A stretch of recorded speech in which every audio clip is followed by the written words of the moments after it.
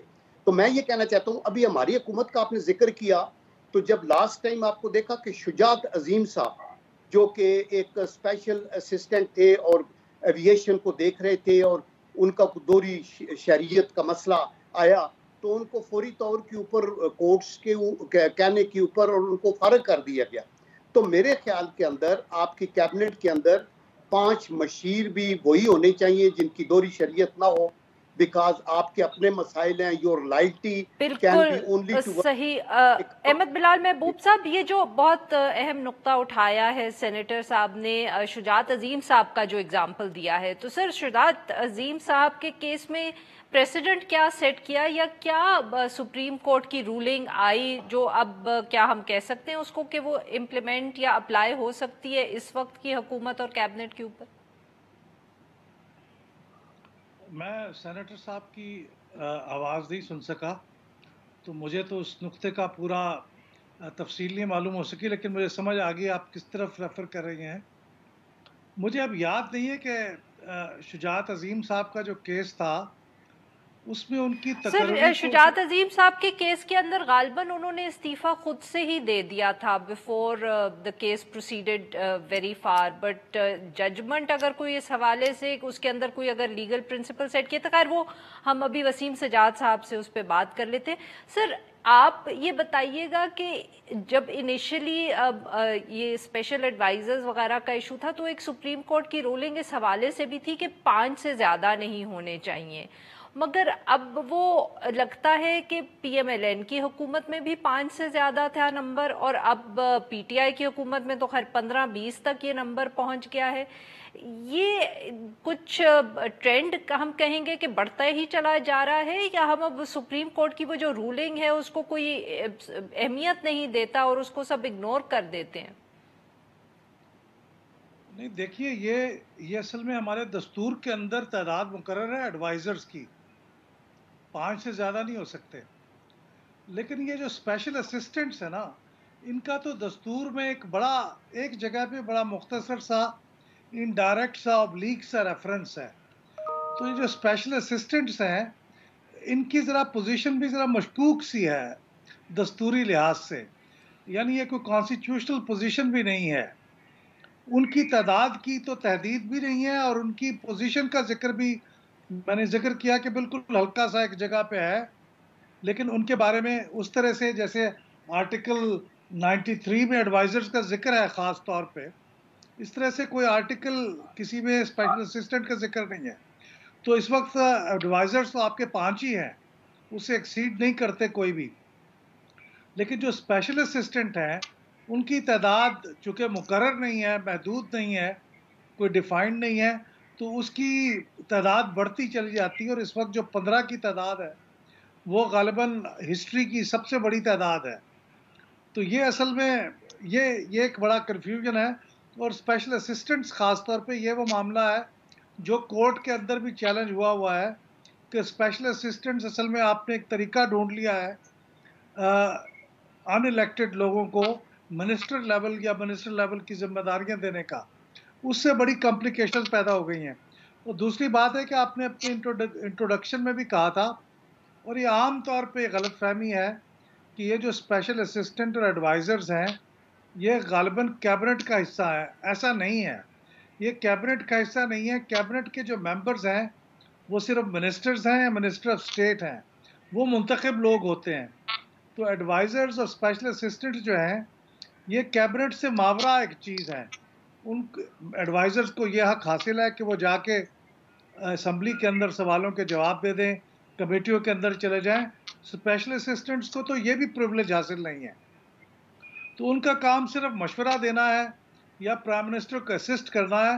Complications اس وقت پیدا ہوئی ہے جب وزرائے اعظم نے ان کو باقاعدہ وزراء کے پورٹ فولیو دینے شروع کر دیے انفارملی. ابھی آپ دیکھیں ہمارے ایڈوائزر ہیں خزانہ کے، وہ فار آل پریکٹیکل پرپسز تو وہ وزیر خزانہ ہیں. اس طرح کامرس کے جو مشیر ہیں وہ بھی فار آل پریکٹیکل پرپسز وزیر ہیں. تو یہ اصل میں اس سے بڑی پرابلم پیدا ہو گئی ہے، اور وہ کیبنٹ میں اسی طرح سے بیٹھتے ہیں اور کیبنٹ کی وہ تمام پریولیج استعمال کرتے ہیں. اس سے یہ کنفیوژن پیدا ہوا ہے، ورنہ اصل میں اسپیشل اسسٹنٹس اور ایڈوائزرز کا رول بڑا محدود ہے، وہ کیبنٹ کے ممبر نہیں ہیں. بالکل صحیح. ناظرین یہاں پہ ہم لیں گے ایک چھوٹا سا بریک، ایک سے واپس آئیں گے تو ہم اپنے تینوں مہمانوں کے ساتھ گفتگو جاری رکھیں گے. اسٹے ود اس.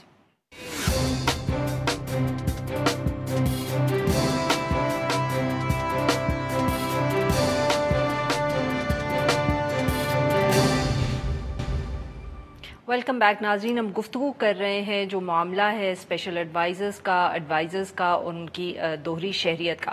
وسیم سجاد صاحب، بریک پہ جانے سے پہلے احمد بلال محبوب صاحب نے جو بات کی اس سے مجھے تو یہ سمجھ آیا کہ ایڈوائزرز کی اگر ایک ہمارے قانون کے اندر گنجائش ہے تو اسپیشل ایڈوائزرز کی اور کی ایز سچ کوئی نہیں ہے، اور یہ خود ہی ہم نے ایک پوزیشن بنا لی ہے حکومتوں نے، اور اس کو اب ہم استعمال کیے چلے جاتے ہیں. تو سر ایسی صورتحال میں کسی بھی ایک حکومت یا وزیر اعظم کے پاس کتنی اسپیس ہے ٹو کریٹ ٹائٹلز جن کا قانون میں یا کانسٹیٹیوشن کے اندر کوئی ذکر نہیں ہے اور اس کے اندر آپ لوگوں کو انڈکٹ کرتے چلے جائیں؟ یہ جو ایڈوائزرز ہوتے ہیں اس کا پس منظر یہ ہے کہ کچھ ایسے محکمے ہوتے ہیں یا ایسی ذمہ داریاں ہوتی ہیں کہ جو ٹیکنیکل قسم کی ہوتی ہیں، اور ان کا جو عام الیکٹ ہو کے لوگ آتے ہیں ان میں شاید وہ ایکسپرٹیز نہ ملے. تو یہ جو 5 ایڈوائزر ہیں ان کی جو اسپیشل سٹیٹس ہے وہ یہ ہے کہ وہ اپوائنٹ ہو سکتے ہیں اور ان کو استحقاق اور مراعات وہی ہوں گی جو ایک ممبر آف پارلیمنٹ یا منسٹر کی ہوتی ہے.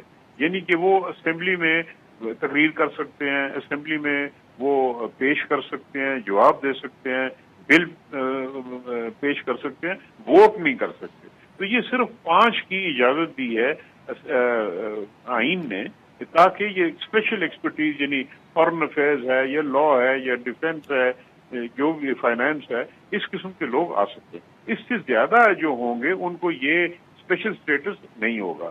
جہاں تک اسپیشل اسسٹنٹ کا تعلق ہے، اس کا آئین کی باڈی میں کوئی ذکر نہیں ہے، لیکن جو آئین کے آخر میں وہ سروس آف پاکستان کی جو ایک تعریف ہوتی ہے، اس میں یہ دیا ہوا ہے کہ اسپیشل اسسٹنٹ جو ہے وہ سروس آف پاکستان میں نہیں آئے گا. اور اسپیشل اسسٹنٹ کی اپوائنٹمنٹ رولز آف بزنس کے تحت پرائم منسٹر کرتے ہیں. اور آپ کو یاد ہوگا کہ بھٹو صاحب کے زمانے سے ہی special assistant to prime minister چلے آ رہے ہیں. اور یہ جب آئین بنا تھا 73 میں، اس کی امیڈیٹلی بعد بھٹو صاحب کی حکومت آئی تھی اور انہوں نے اسپیشل اسسٹنٹ بنانے شروع کیے تھے. یہ کیبنٹ کے ممبر نہیں ہوتے، ان کو اسپیشل ذمہ داریاں دی جاتی ہیں. اور یہ سوال یہ ہوگا کہ اگر آپ ان کو منسٹر کی ذمہ داریاں دے دیں تو کیا پھر ان کو وہ جو شرائط ہیں جو ایک ممبر کی ہوتی ہیں وہ پوری کرنی ہوں گی کہ نہیں؟ یہ سوال اب عدالت کے سامنے آئے گا، اور میرے خیال میں اس کو بڑی سنجیدگی سے عدالت کو لینا پڑے گا، کیونکہ آپ نے صحیح کہا کہ یہ اب بہت زیادہ بھی ہو گئے ہیں کہ جو ممبر الیکٹ نہیں ہوتے ان کو پھر ایک سائڈ طریقے سے وہ ان کو اندر لایا جائے. بالکل صحیح. قیوم صاحب، جو وسیم سجاد صاحب یہ دوسری دفعہ انہوں نے ذکر کیا ہے کہ اب عدالت کو ہی ادھر فیصلہ کرنا پڑے گا، تو سر اس کے لیے تو پہلے کیس غالباً جانا پڑے گا کورٹ کے اندر. کیا اپوزیشن جماعتیں اب یہ کنسیڈر کریں گی، آپ لوگ یہ سٹیپ لیں گے، یا صرف تقریریں ہی ہوتی رہیں گی سینٹ اور نیشنل اسمبلی کے اندر اور اس سے زیادہ آپ لوگ کچھ نہیں کریں گے؟ دیکھیں، ایک تو سینٹ یا نیشنل اسمبلی کا پلیٹ فارم تو بڑا امپارٹنٹ ہے نا، وہاں تو ہائی لائٹ کرنا بڑا ضروری ہے، اور وہ کیا گیا. اسی کی بیس کر کے یا تو کوئی پولیٹیکل پارٹی کی طرف سے اور یا کوئی any citizen can go to the court, کیونکہ اس کے اوپر سپریم کورٹ کی ورڈکٹس موجود ہیں. ثاقب نثار صاحب کی ورڈکٹ ہے. میں نے جیسے آپ کو بتایا کہ سعدیہ عباسی ہماری سینیٹر تھی، اور ہارون اختر جو تھے وہ بھی سینیٹر تھے. حالانکہ ان کا کوئی ٹائم کا اوپر نیچے تھا، اس وقت وہ نہیں ممبر تھے، لیکن ان کا نہیں ٹائم ہو گئے. دوسری بات، وسیم سجاد صاحب بالکل ٹھیک کہہ رہے ہیں، 5 جو ایڈوائزرز ہیں ان کی سپیس ہوتی ہے، اور وہ غالباً جو ہیں وہ اوتھ بھی لیتے ہیں، اور وہ کیبنٹ کی میٹنگز پوری اٹینڈ کرتے ہیں as a full fledged minister. لیکن جو اسپیشل اسسٹنٹ ہیں، یہ اسپیشل جو ہے انویٹیشن کے اوپر صرف وہ سبجیکٹ آ کے کر سکتے ہیں جو ان کا ہو، اور وہ اپنا پوائنٹ ختم ہو تو وہ نکل جاتے ہیں. لیکن یہاں یہ لوگ بھی جو 20 کے 20 ہیں، 5 ایڈوائزر بھی 15 اسسٹنٹ بھی، یہ تھرو آؤٹ کیبنٹ کی میٹنگ اٹینڈ کرتے ہیں، جو کہ میرے خیال میں ٹینیبل نہیں ہے. اور اس کے اوپر عدالت کے اندر آئی ایم شیور کہ کوئی یا تو سٹیزن جائے گا یا پولیٹیکل پارٹیز کی طرف سے یہ پوائنٹ ریز ہوگا، اور اس کے اوپر ضرور کورٹ اپنی ڈائریکشن دے گی. یہ جو آپ کی باتوں سے سر یہ لگ رہا ہے کہ ابھی تک کوئی فیصلہ نہیں کیا، نہ آپ نے کیا ہے نہ پاکستان پیپلز پارٹی نے کیا ہے، یا آپ ازیوم کر رہے ہیں کہ ایونچولی کوئی نہ کوئی لے جائے گا، اور سٹیزن نہ لے کے گیا تو پھر جماعت لے جائے گی؟ دیکھیں، میں I am not privy to the اپنی پارٹی کا کہ فائنلی انہوں نے کیا سوچا ہے کہ کون کرے گا. یہ ابھی مل رہے ہیں، آل پارٹی کانفرنس ہو رہی ہے، اس سے پہلے بھی آپس میں مشاورت ہے. ابھی یہ قومی اسمبلی کے اندر بھی ایشو ہوگا تو وہ بیٹھ کے ایک فیصلہ کریں گے نا، جس کا مجھے علم نہیں ہے کہ انہوں نے اسپیسیفک کو فیصلہ کیا ہے. بٹ ڈیفینیٹلی اس پوائنٹ کے اوپر وہ ضرور یہ چیز اٹھائی جائے گی، اور اس کے اوپر آج سینٹ میں بھی بہت شور ہوا ہے، اور I am sure national assembly میں بھی ہوگا، اور اس کے بعد پھر اس کے اوپر کوئی ضرور ورڈکٹ لی جائے گی. بالکل صحیح. ناظرین، یہاں پہ ہم لے کر بریک، اور جب ہم بریک سے واپس آئیں گے تو ہم اپنی گفتگو جاری رکھیں گے. Stay with us.